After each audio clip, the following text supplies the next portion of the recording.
Today, I want this talk to be entertaining, enjoyable, erudite, and I've been told by Tracey to be sophisticated. And we're going to talk about her works a bit. We're not going to talk about her life. We're not going to talk about anything frivolous.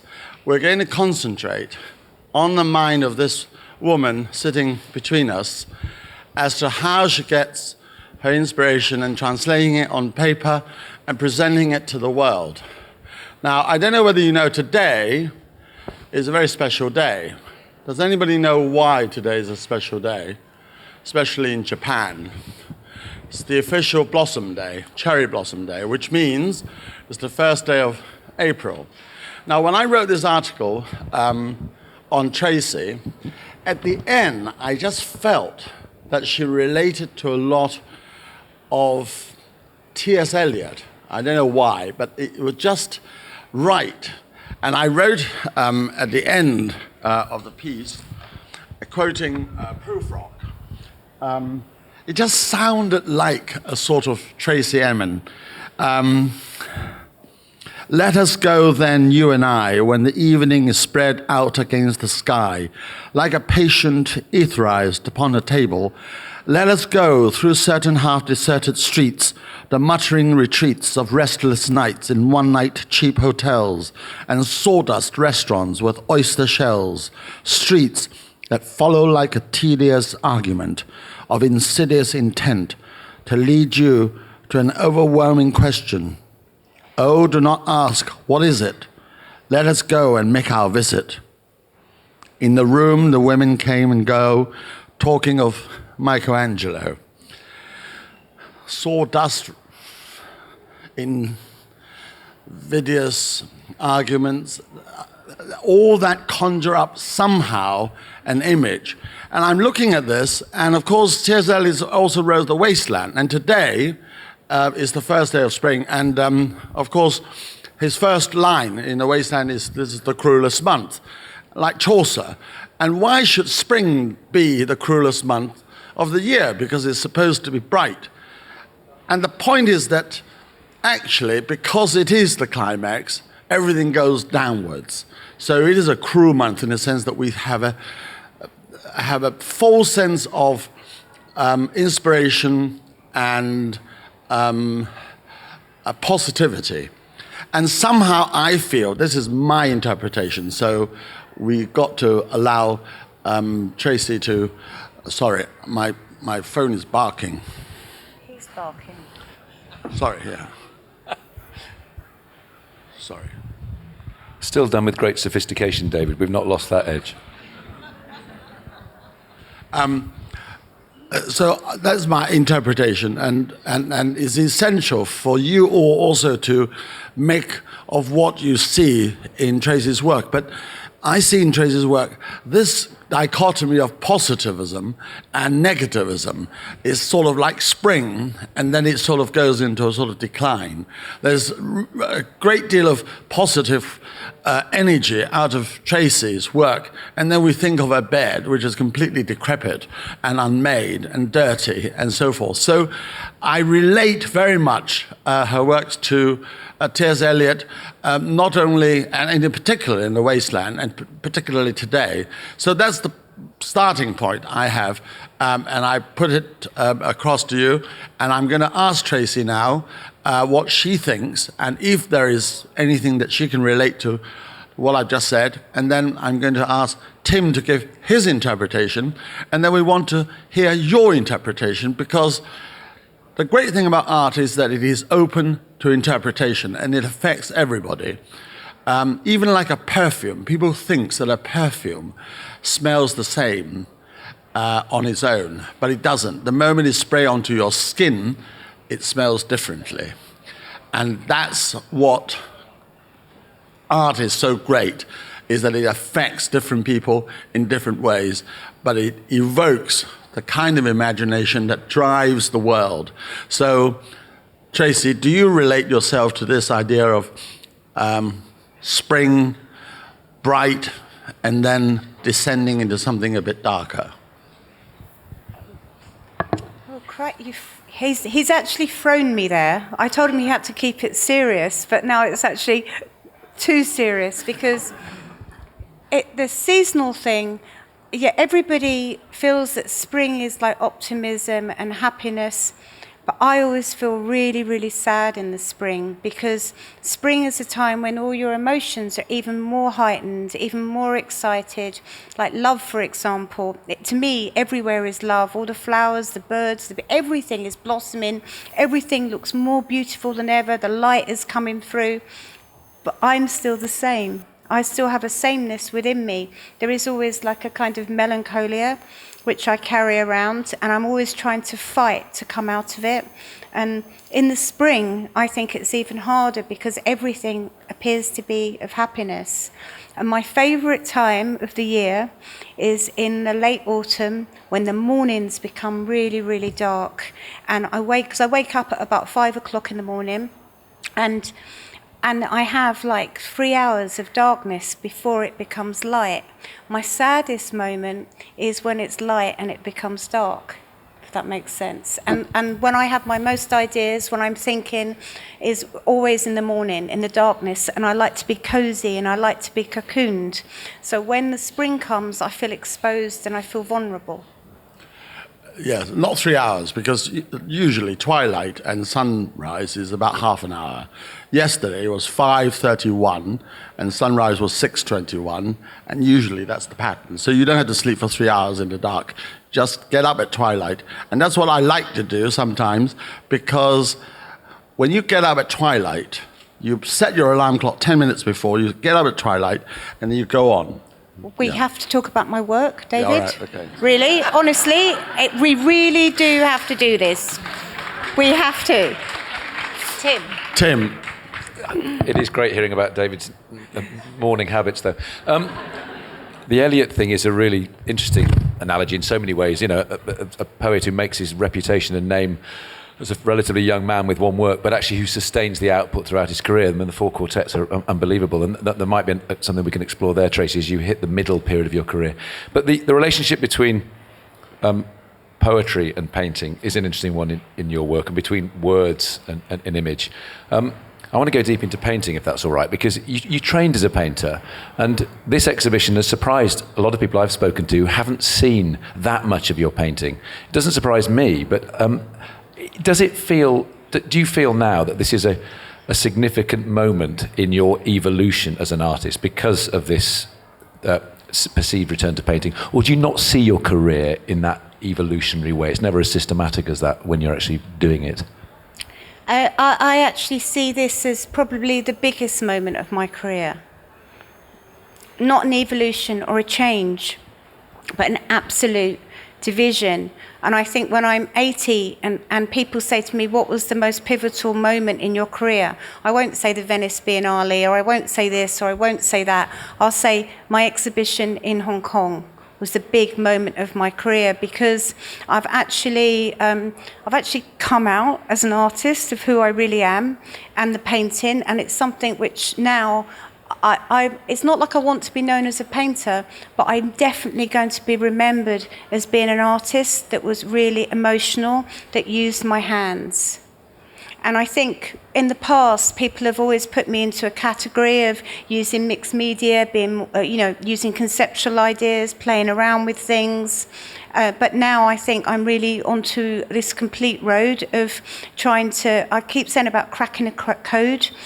Anybody who paints understands how difficult it is. Every time, it's such a cliche, but every time you have that blank canvas, it really is scary. And I say it's like jumping off a cliff and just wondering if you can fly. I know I can fly, but every time I'm fearful of falling, and that's how it feels for me every time I start a new painting, even the tiny ones. And that's why some of the tiny ones have such an intensity, because I'm as fearful as them as I am the really big ones. And it isn't just about painting, it's about making a language for myself that's my own. And it's going to take me a long time, because painting has such an incredible history, and essentially it is owned by men. and to override that and not be afraid of that, and to take on art history, which is the other thing. I've already made 2 seminal pieces of work. My tent, everyone I ever slept with from 1963 to 1995, and my bed. I never have to make another piece of art again. I will be down in art history for making these 2 works as a woman in the 20th century. I've done that.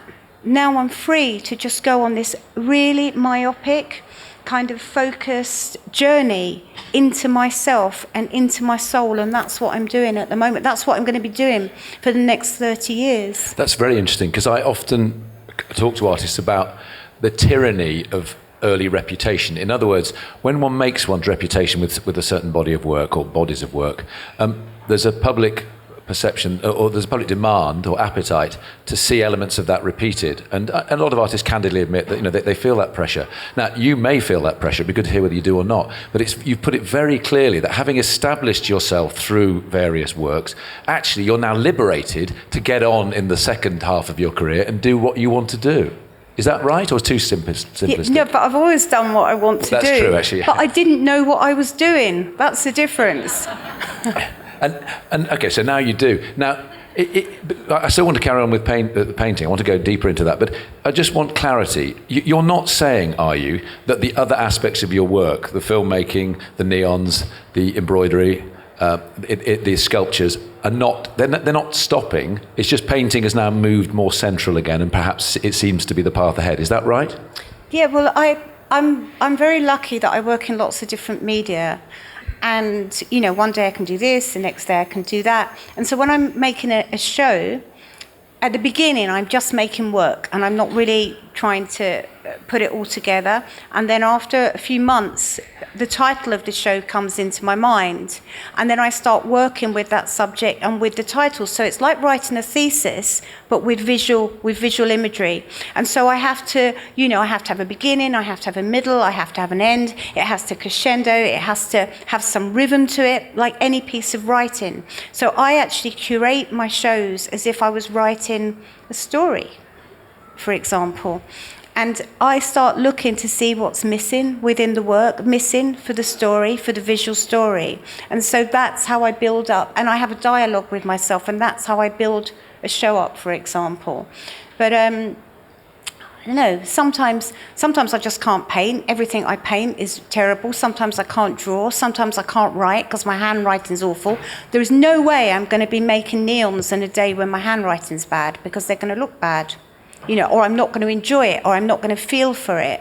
So I'm very lucky that I can work in all these different ways. But the next thing, I want to make really big bronzes. And I always used to, when I was younger, I used to think it was so macho, and these like big monstrous lumps of art in public places. And now that's exactly what I want to do, but not in a macho way, with this incredibly female subject matter. And it will have a different presence from a lot of the giant monumental sculptures that we see. Is Louise Bourgeois influential in this respect? I know she's a major figure for you, and you knew her at the end of her life and you collaborated with her, but is that an inspiration for the idea of doing larger public sculptures?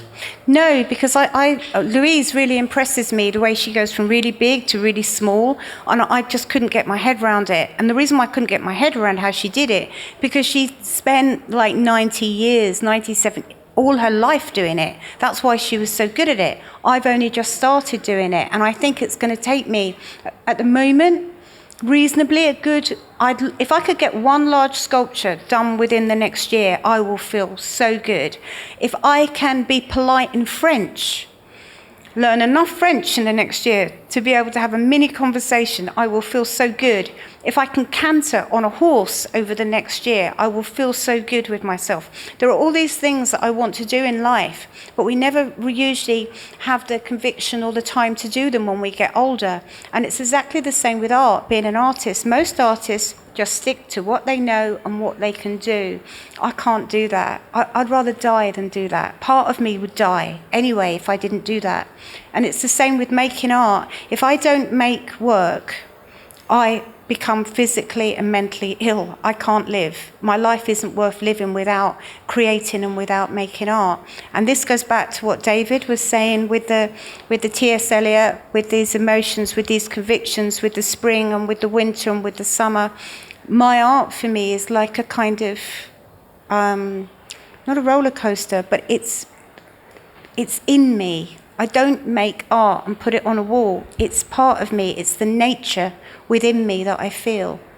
It's also interesting about the difficulty, because I think sometimes people feel, for successful artists, it's perhaps there seems an effortlessness about it for some people, but you make it very clear that that isn't the case. I mean, I wouldn't in any way suggest I understand your processes, but I have been with you in the studio in the early hours of the morning, seeing you and sort of talking about wrestling with particular canvases. This was just before the Venice Biennale.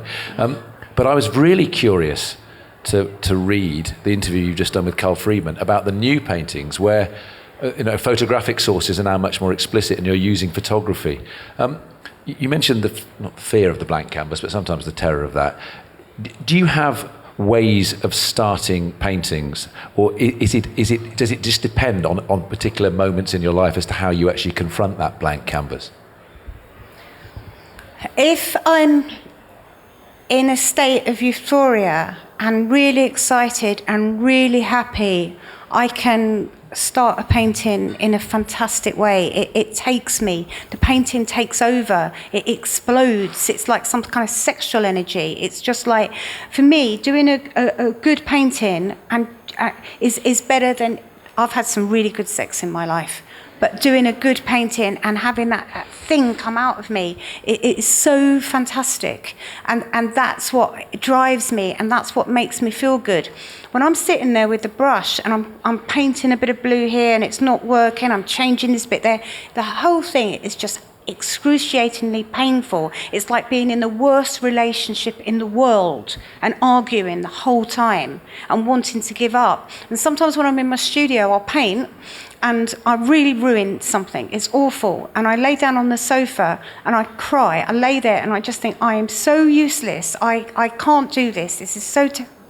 And every bad thing in my life comes into my mind. Every bad thing that's happened to me, every put down, every awful atrocity that I've been through at different times in my life comes back, every hurt.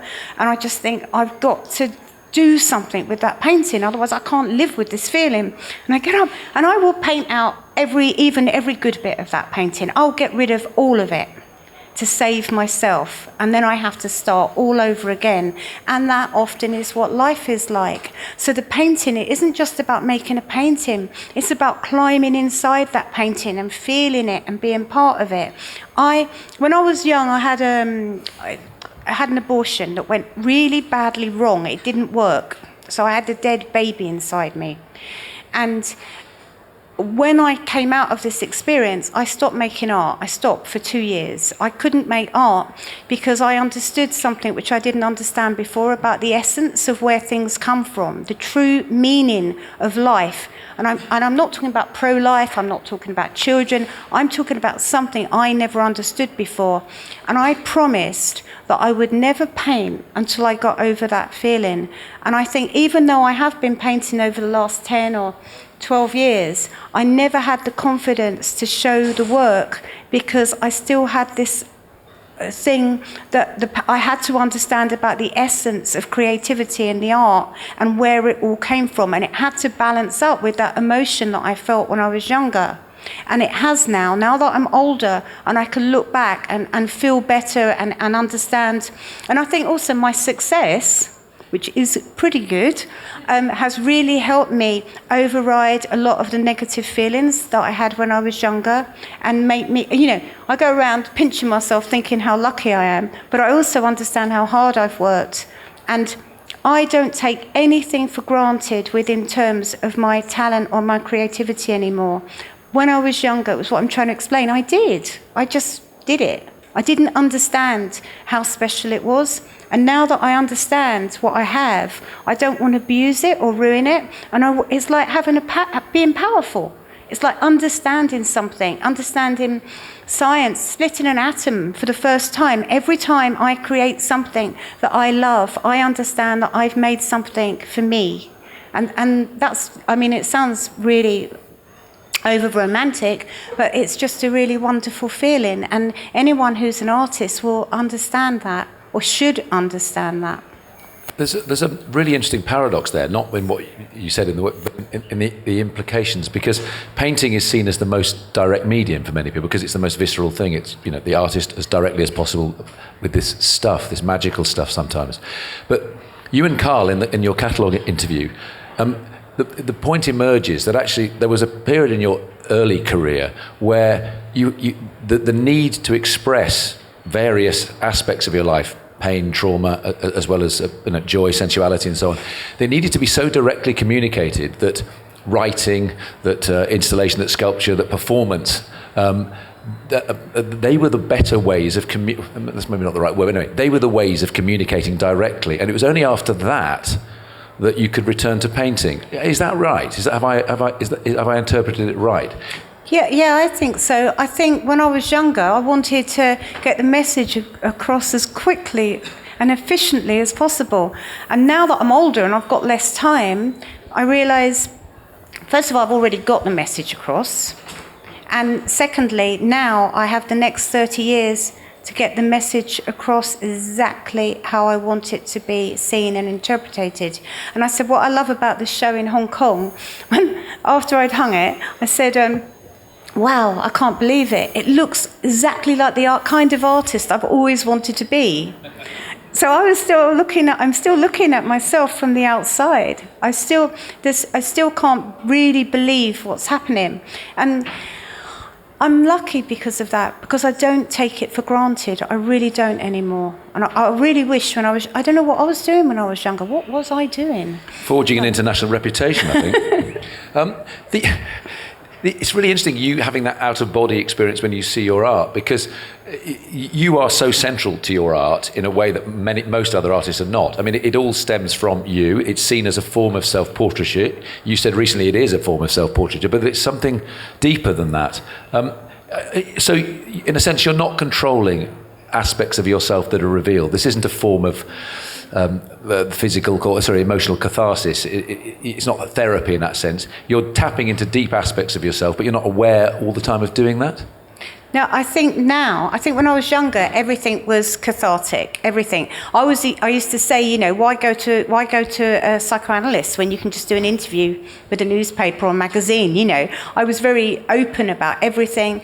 But now, as I'm older, it's not like I'm being guarded or secretive. It's just that the things that I'm working with are guarded and secretive within inside me. I'm trying to find out more about them. They're locked inside me. So I can't just write about them or say them, because it's a mystery for myself. And that's what's making it like a new exciting adventure, like a next phase for me. I wasn't expecting that. I don't know what I was expecting, but I certainly wasn't expecting, like, you know, the mystery hours in the studio and what's going to happen next. You know, sometimes when I'm in my studio, I scare myself. I actually scare myself, because I don't know what's going to appear in front of me. It's like a kind of, I don't know, David should be able to talk about this, because he has a great understanding of philosophy and different.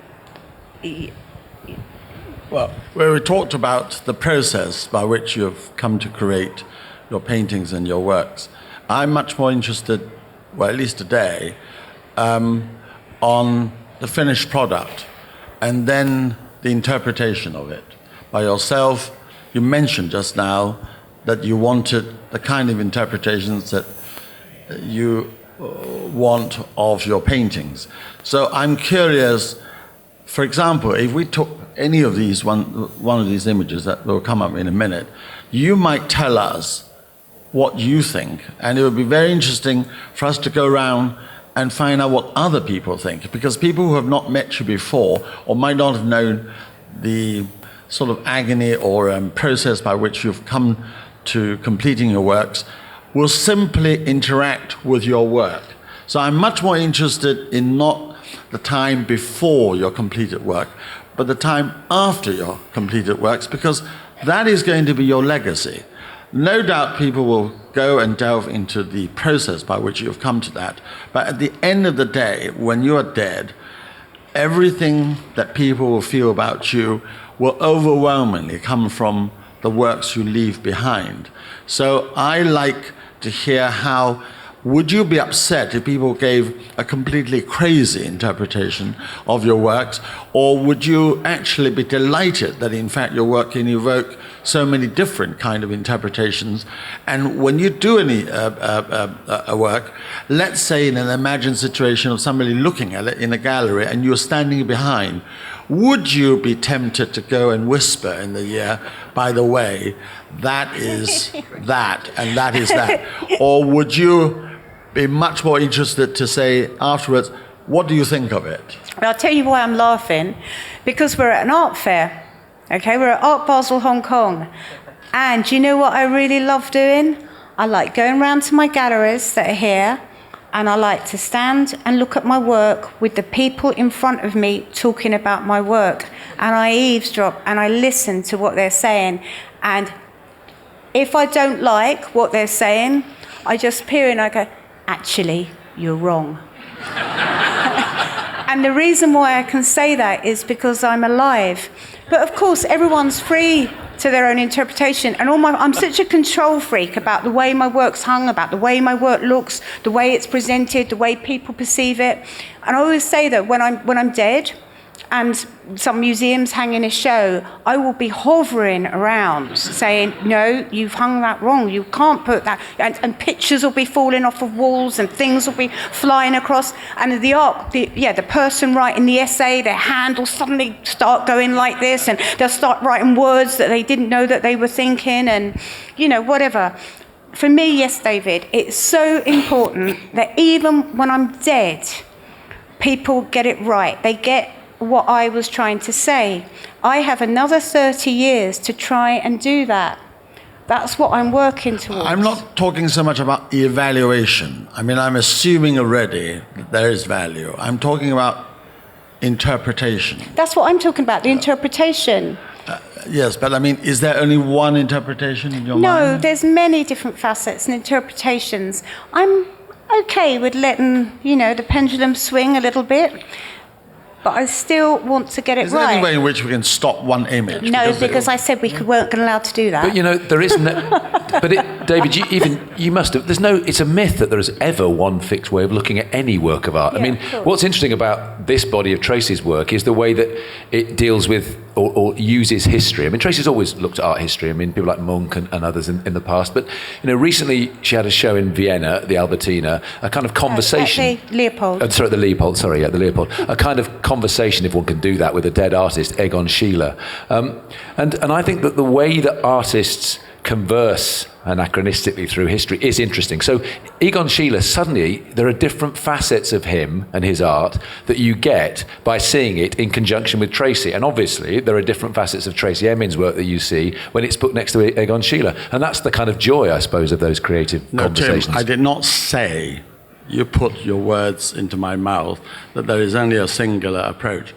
I'm more interested in an artist like you who are so determined about your own interpretation as to what you would think if somebody else or lots of other people came up to you and said, well, I look at it like this, in a different way. I'm assuming that they are all complimentary about your works, okay, for the moment. Yeah. And would you be delighted and say, well, yes. I mean, I always think, what would Beethoven think today if he heard 10 different people playing his kind of music, which he wasn't able to whilst he was alive? Would you one day actually be delighted if somebody actually gave a different interpretation to a painting? But critics always give different interpretations of my work, and some of them, are kind of really left field, and I wasn't expecting it, and I sort of think, oh, wow, maybe I didn't even see that in my own work, for example, and then I have to readdress and look at it, especially if people are talking from a more sort of psychological point of view, and they decide to psychoanalyze me by looking at my work, for example.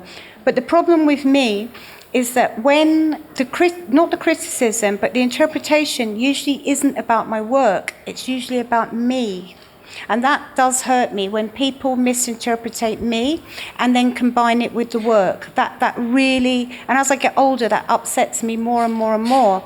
So this is what I'm saying. At the moment, one of the big things that I want to do is protect and defend and not explain, but make it clear about what I'm doing and why I'm doing it, why I'm here. Because when I'm dead, I won't be able to, will I? Well, I don't know. You said you'll hover around. Well, I'll try. galleries. We don't know, yeah. People have come back to life before Jesus Christ. You could be the second person. Anyway, I just think that you are obviously extremely stubborn and about one way of looking things, and I'm just curious to know, and you sort of intimated it, that it irritates you when people get it wrong, and you'll go up and say you're wrong. No, but lots of things irritate me, and anyone knows me really well. I have the most terrible or the most amazing OCD about the most really big problems. I can deal with them. I deal with them very well and very elegantly and very coolly. The tiniest little thing, I can explode about it. And in terms of my work and in terms of how it is and in terms of how it has to be, I am so protective over it. Because as I was trying to explain earlier, it's all that I have. My art is all that I have. All that I live for, all that I'm with. And as I get older, that is more and more intense. And I will not compromise for anybody or anything. It is my vocation in life. I love my art and I love my mind working with art. I love my heart working with art. And I use my body in my art. It's the whole encompassing thing. So there isn't much margin for error or mistake or misinterpretation. But I'm happy with people's poetic interpretation of what I do for their own good. When I was 22, I actually went to the Tate Gallery for the first time in my life when I was 22, which is quite late. And I sat in front of a Rothko painting, a yellow and pink one. I didn't like abstract art. I didn't like minimal art. I like hardcore expressionist. I like figurative painting. But for some reason, I sat in front of this Rothko painting. There was a bench in front of it. I sat there and I cried looking at this painting. I didn't know who'd painted it. I didn't know why I was crying. But as I looked at it, tears, I couldn't stop crying. I looked at the name. I went back to art school.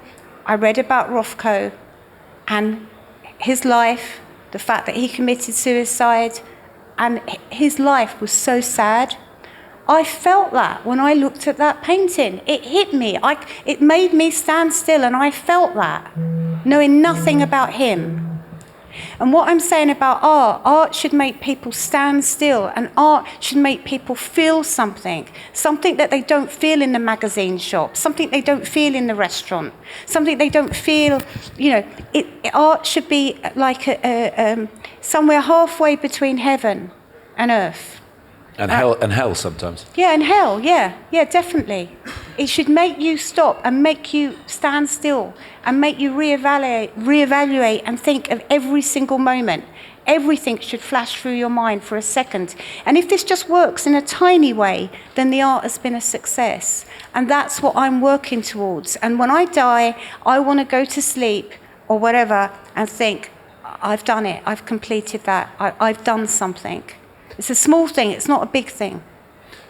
Death is quite a big thing, I think. No, I don't mean that. I mean my own personal ambition, what I'm working towards. I'm not trying to change the world. I'm trying to change my world from inside me and my interpretation of everything for myself first. And as an artist, if you could just convey that to someone outside of yourself, then you've succeeded. It's really interesting, David confessing to being interested in when the moment after the work's completed, how it is, in a kind of complex way. Picasso became obsessed in later life with the drawing before the thing was resolved. So it was when something was on the cusp of becoming. That's what interested him as he looked back at his own creative process. I'm curious, Tracey, with the notion of finish in paintings for you and drawings. They seem so resolved, but I was thinking as David was talking about interpretation, fixed interpretation, open interpretation, how the works themselves have this resolution, but there is still something unfixed about them. It's a difficult thing to answer, but try. How do you know when something's finished? I don't know when it's finished. It's a really bad problem. And Emma, who flew back to London last night, who's my studio manager, and Harry, my assistant, they actually now have to wrap things up and hide them from me because they know that I'll somehow decide that something's not finished and completely ruin it. And I still have a terrible problem of getting the distance from it. And still, paintings here in Hong Kong, that I'm looking at them, I'm thinking, if I did have some paint on me, I might just, it will never stop. And some of the artists that I really love their work, I get jealous. I think, there's a couple of Francis Bacon paintings, and I think, how the hell did he know to stop there? And especially with Picasso, how did he have the courage just to leave that? How did he walk away from it? But I think as we're older, as an artist, as you're working through that is one of the things that you learn, when to stop and when it's finished. And that's the thing that takes a long time. And I think a lot of younger artists, they want to not literally fill in every corner of the canvas, that's kind of like a metaphor, but they have to really work through it and through it and through it to understand what they're doing. It's like a big, giant practice. I want to get to the stage where I don't have to practice anymore, I just do. So that's something I'm working towards. And there's a couple of paintings here in Hong Kong, the pink and, they should come up, the pink and black ones, where I would have painted over them if I hadn't have left them a few months and just decided to live with them. I think if I'd have got up the next morning bright and early, I'll tackle them, I'll paint over them and keep working. But I didn't, I left them, and I'm so pleased that I did, because they are totally finished. But you need distance to know that. Or you need someone else's eyes. Going back to what David said, you need someone else's eyes, and you need some conviction, and you need confidence. I've become very interested in the notion of failure. I don't mean career failure or whatever. I mean Samuel Beckett put it best, I think, the notion of failing better in every work he did. That was his way of seeing it.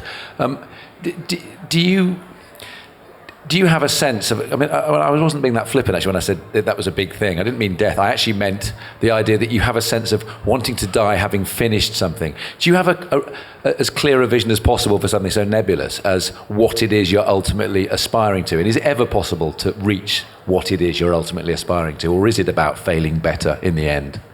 I think maybe understanding if we're talking about painting or art, or just art, the failures that you make as an artist are the greatest moments as an artist, because that's when you start to understand what you're doing. Every time when it goes right, it's just a parody or pastiche of the last thing. But when you have to battle and you have to fight with it a little bit, you understand something new each time. And for me, it's maybe it goes in cycles. I'll be working on something, a certain subject matter, and then it leaves me, but I've understood it. Then I go on to the next thing, and it's also a technical, practical thing as well. But in the White Cube Gallery, there's the really big blue painting, and it looks like it's quite monochrome. It just looks like it's blue and white or whatever, or black and white, but it's not. There's pink in it, there's yellow in it, and the head has been painted out, and it's kind of it looks sort of like a greeny colour. And underneath that brush marks there was a very, very, very beautiful face, and the woman looked really beautiful and just sort of like really attractive and really lovely. I couldn't live with that. I couldn't live with her face being like that. And it was actually perfect. It was so good. And I had to get rid of it. And then when I got rid of it, it looked a mess. And then I had to keep getting rid of it. And then actually I painted a man behind her as well. And I had to get rid of him. And it just kept moving and moving. But that painting, when you look at it, looks like it's just one picture. David, that's your point, though. Now we know that about that painting. We can't look at it in the same way, can we? Because it's richly as well as metaphorically layered. Well, not necessarily. I mean, of course, every painting we see it's so much richer if we knew the background to it. That's the process. And so if you look at Guernica, you want to know about the Spanish Civil War, and those things, those works you have, the tent and the bed, you like to know, how did you come about, how did Tracey Emin come about to creating those things? But that's interesting. That's all the things that you've been talking about. As I said, am more interested after the work is finished.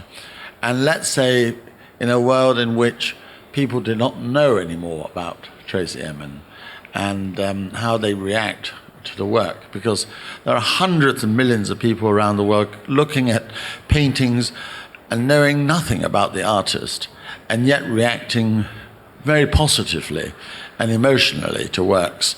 And I mean, I cry because I love you.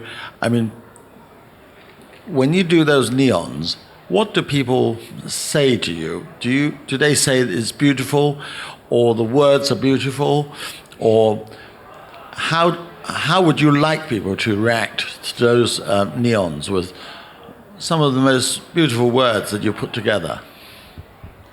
It's quite odd, because with the neons, I think they're like missives.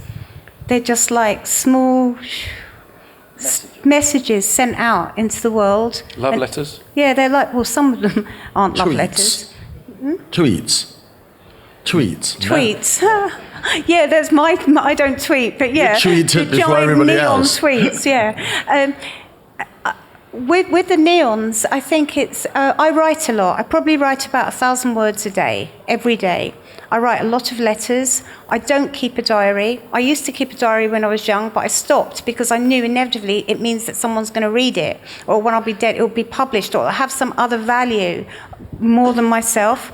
So about 10 years ago, I stopped writing a diary and I send letters because it's more honest. And also, I can, instead of writing about someone, I can write, or something, I can write to that person, and it's more real for me. And the neons are like snippets of moments of thoughts of someone, for someone, and it's a way for me, and I love neon. I grew up in Margate, seaside town in Margate, in England, which was full of neon. So it wasn't like, I wasn't brought up in suburbia, you know, with ordinary paved streets and little gardens. I was brought up in this place that was like a mini Las Vegas. So for me, neon and lights were just like an everyday thing. So it was very easy for me to work with that media. Listen, I've just realised that time always flies when we're talking to you, and I realise we're hogging you because we've only got 10 minutes left, and there is an audience, I think, who want to ask questions. If not, David and I will carry on. We'll carry on all day. But audience questions. Could you wait till the mic comes around? The gentleman here, and then the lady at the back. Yeah, lady at the back. First of all, thank you so much, Tracey, for your honesty, purity, and your willingness to be completely available. That's, I feel, unique, and I also feel that it's very female energy. You, from knowing a little bit about your career, you've not been dominated by males, but you have worked in a male-dominated space. These paintings feel very much like you're headed towards Joan Mitchell. You're headed towards an artist who is structured, abstract expressionist. Do you ever think about Joan Mitchell when you're working, or do you feel a kinship in any way, is my question? Oh, right, the painter. Yeah, Joan, yeah. I didn't hear what you said. Sorry. I really, really love her paintings. Think they're brilliant, fantastic. But I have a fantasy of I never do yoga, but I have a fantasy of doing lots of Tai Chi and lots of yoga and being about 75, sitting cross-legged for a couple of hours, having a beautiful ceramic bowl with some fantastic red pigment with a brush. And I sit down and I have the most beautiful gesso-primed canvas that's taken me about 3 weeks just to do the gesso primer, and I've sanded it, primed it, sanded it, primed it, done my yoga, sat there. It's the first day of spring, the blossom is out, and I get my red pigment and I stand up and I go, and I had the most perfect red line. and my painting is finished. I fantasize about being that kind of artist. That's what I mean. That's where you're going. Isn't You that are a- that kind of artist already. Yeah, that's my idea of doing an abstract painting. Joan's paintings are very visceral, they're very sensual, they're very robust, and even though they are abstract, I actually see things within them and emotional content. So, but you can't ask any more questions. Someone else has to. It's also a brilliant way, most poetic way of saying no. I love it. That's honest. Thank you. Figure it at the back and then here at the front. No, yeah. Just let's do it later at the front here, quickly, because we haven't got so long. Sorry, it's my fault. Then later. Hello. I can speak English well. Anyway, I love your artwork. My dream is artist. My favorite artist is Tracey Emin. Is you. First question. The only question. Yeah. Yeah, no more adulation, okay? Yeah. Just the question. I want my favorite artist. Many people likes my artwork, but sometimes some people hate my artwork, and I'm so scary and I'm so sad. What about you? You think? Okay, so I understand what you're saying. Well, how do I feel when people don't like my work? I feel it's not about people liking my work, but it's back to what Sir David Tang cleverly said here, damn him, right? It's about the people responding correctly to my work or how I feel about their response towards my work. I don't make work for people to like it. It's not about what people like. I make work because I have to. If I don't, I will become physically and mentally ill. I explained that earlier. So it's not about I'm doing this because I want it to be liked. But when I have a show and it's well received, I feel very, very, very, very happy. There you are. And I feel very sad when people don't like it. Thank you. Lady at the back there. Tracey, of course I like your work a lot too, but my question might be a little bit personal, but if you don't care to answer my question, which is okay to me, I want to confirm my poetic interpretation of your artwork, which is a match with your expectation. Okay, is it the sexuality? It's very important elements of inspiration of your artwork. No, I haven't had. No, I'm not going to. I can't. How can I answer this question without being a bit more clever about it? If I was having sex all the time, I probably wouldn't be painting. Put it that way. Beautiful. Yeah, right. Figure at the back, yeah. What is your purpose? Who are you and why are you truly here? First of all, that was 3 questions. I'm Tracey Emin. I was born in 1963 in London. I'm here because I'm in Hong Kong and I'm having an exhibition at the moment. And my purpose is to make art. Right. Here, lady here. Hi, Tracey. You talked a lot about being like an older artist. Was there a certain like piece or moment in your life when you realized you weren't the same artist that you started out as? Yeah, when I looked in the mirror. No, seriously, I looked in the mirror and I make drawings of myself, and I realised I was still drawing this sort of 20-year-old girl, and I looked in the mirror and really got clarity of how I was and I realised that I was really, really, really not just a woman, but the other side of being a woman. And I think this is something to do with not having children. I'm old enough to be a grandmother now, completely.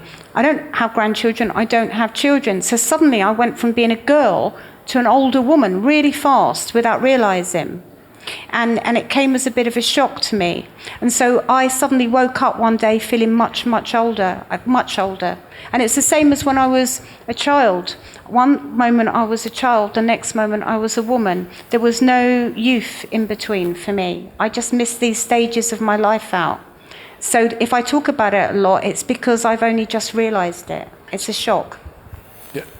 Hi, I have a really short question. You talked about the meaning of life, and that after your bad experience with an abortion, that you'd realize the essence of creativity and the meaning of life, but I didn't really catch on to what you meant by that. Could you give a more concise answer, or is there one at all? Well, I didn't realize how fantastic it would be to conceive. It was never on my list of things to do. I never wanted to have children, never intended to have children. And conceiving gave me a really good benchmark for what conceiving art was about and what creating was about.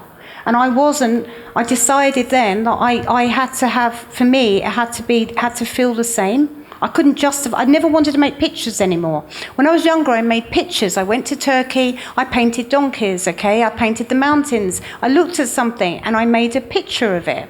After I was pregnant, I realized there was a lot more to art than making a picture. It was about the complete essence and creativity of conceiving. The world is conceived, our thoughts are conceived.